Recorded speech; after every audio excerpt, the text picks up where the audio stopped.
Database for your sons and daughters would you like to see on that list? Or as an employee or an employer? Any other skills you think we should add to that list? Do you see it? Yeah. Teamwork. Teamwork. Working in a team. I like that one. Yeah. Basic word processing skills in spreadsheet database management. I mean, a simple thing where you ask somebody to find something and it takes them 3 hours to find a file makes you want to just crawl through the computer and go. So database management, spreadsheet, word processing, and just overall organizational of digital information. Correct. Yeah. How many of you suffer from that? That you know, and this becomes the problem. I put the file inside the folder, so I knew which folder I put the file in, but can't find the file in the folder I put it in. And then you spend a half hour going, now where did I put that file? Your organization structure was so good that it takes you another half hour to find the file that you so well organized. Here's part of the problem. When we move to a digital-based world, we switch from organizing stuff to searching stuff. Do you realize if you teach yourself to search well, you find things way faster? The most important part of any computer is the search capability. And not for you to search Google, but for that machine to search itself. Are you spending time looking through folders, or do you know how to use the search functionality of your computer or your phone, or whatever it happens to be, to find the stuff? We don't organize digital information. That's why it's called a search engine. Right? It's an interesting shift, because we've always been taught, we all went through the educational process that taught us to organize things. By shape, color, likeness, subject, you put them in folders. And now we live in a digitally overwhelming world that doesn't work. But we still try to put the structures that we were taught in school so well so long ago into a new paradigm. So you start looking at then what is coming for those for college and career readiness. And this is a big thing right now in education, this idea of college and career readiness. And just a couple days ago, a new report, this actually came out on the 12th of October, so it's only about a week old. And they surveyed over 15,000 university professors around America and asked them their take on technology at the university level. And I found the statistics pretty interesting. Over 71% of professors say they use a mix of online and face-to-face, or this idea of blended learning, much like blended parenting, right, in the university level. That they assign, 94% of professors in university assign work that requires technology to get your homework done or get assignments done. That with technology, will technology will have a positive role in the education in the future? 97% believe it will. And so if we're looking at preparing students to go on to college, whether that's going to OC, which I'm a proud graduate of, thank you very much. Thank you. I got my AAS there years ago while I was chasing my wife around the mall down here. But here's not so anyway. Right? But it's interesting, right? 97%.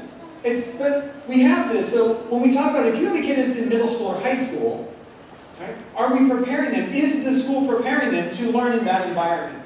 If they're going to go on to university, that is the environment that awaits them. And so we need to start preparing them of understanding how do you learn in digital spaces. And not just in digital spaces. I'm not talking online learning. We're talking this idea of blended. Right? This idea of being face-to-face, knowing how to work in a team face-to-face, but also knowing how to work in a team that's digital as well. Then we started looking at what are the skills that are coming out when we look at 2035. And if you start looking at 2035, here are the skills that they believe are some of the top skills we need to be teaching kids today. The first skill is computational thinking. The idea of taking massive data sets, that we're going to have all this information in spreadsheets and data and make meaning of it. Where are we allowing students to take massive sets of data and then try to draw conclusions from it? One example that I worked with a teacher the other day is if you go to census.gov, you get all of the census data from around America. And you can and they're massive, like the one for the state of Washington is like almost 300 megabytes. It's a massive file that has all kinds of cool stuff in it. And when you open that file, it is just a mess. How do you make sense of that for real world change? That is an interesting way to use technology in school. Here's the second skill. This is the thing I like. The first skill is computational technology thinking. The second skill, caregiving. What a great balance that is. And when we talk about caregiving, we're talking about that emotional intelligence, that the idea of empathy.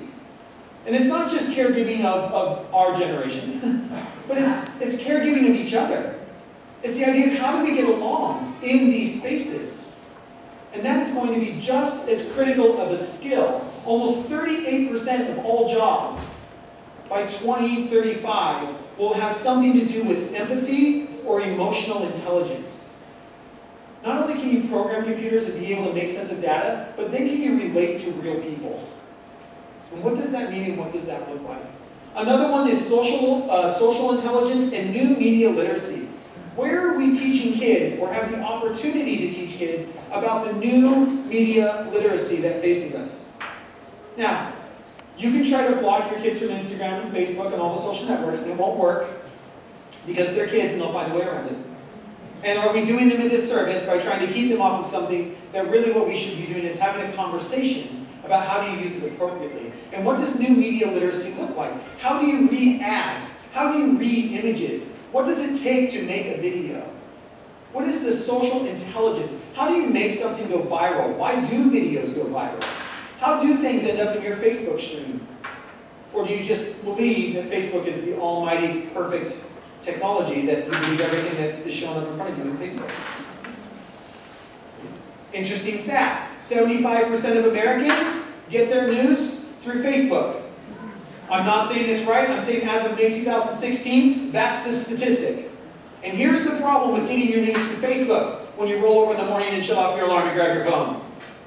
Is that Facebook is a self-selected news source, adults, of people who think and look just like you. And so you have people that believe exactly what you believe, and you never see the other side of the story. Because you have self-selected every single friend that you see. And Facebook is already hiding friends they know that you disagree with. And what happens if you have a friend that all of a sudden disagrees with you? What do? Unfriend them. Unfriend them. And kick them out of the circle. Making my social network even smaller and smaller and smaller. I hate to get political, but there's a reason why this country is getting bluer and redder and less purple. And it's because of us, not because of this generation. It's because of us. That's how we get our news. 75% of us, Facebook is our #1 news source. Are you keeping friends in your newsfeed that you disagree with, that make you uncomfortable? Are you showing your students how you can watch different news sources and be okay with it without blowing up?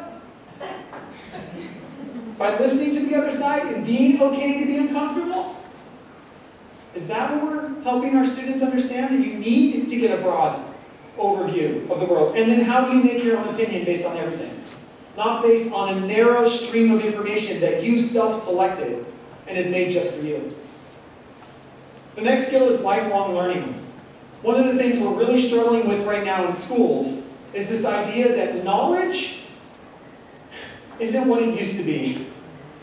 That what you know today is not as important as what you could learn tomorrow.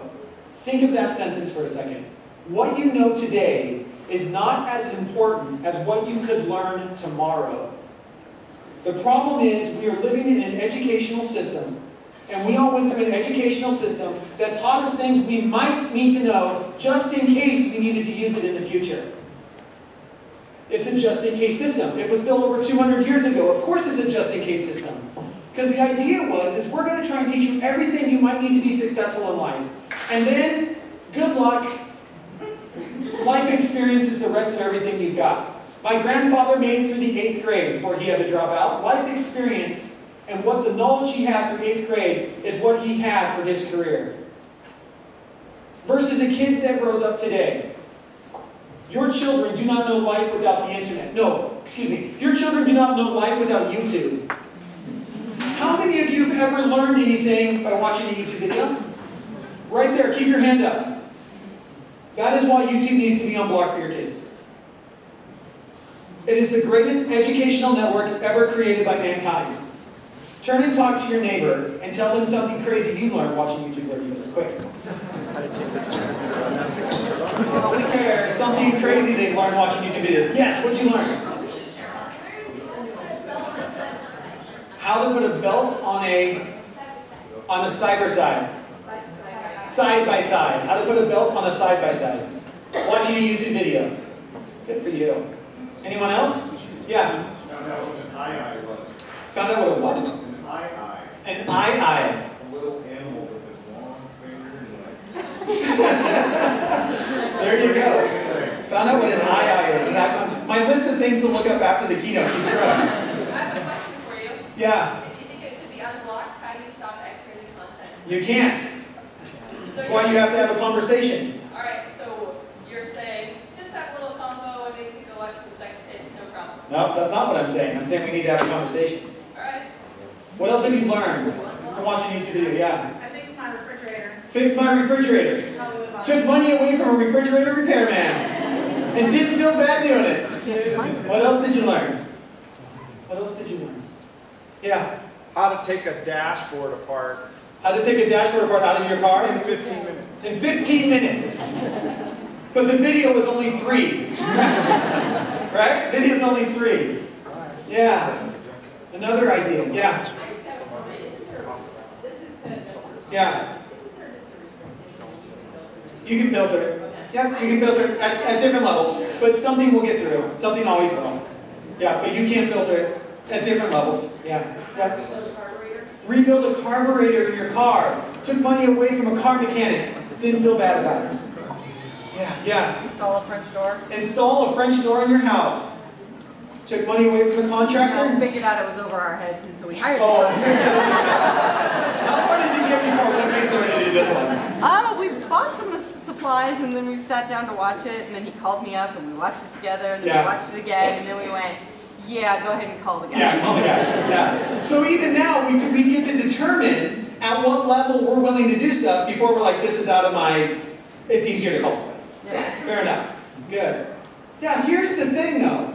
Every single one of those, you learn the moment you needed to know it. And think about this. In society, we've already made this switch, this educational switch, that you learn things the moment you need to know it. You didn't watch the video to fix your refrigerator thinking like, oh, my refrigerator might break one day. I better watch the YouTube video today so I know how to do it when it happens. Right? We watch videos the moment we need to know how to do things.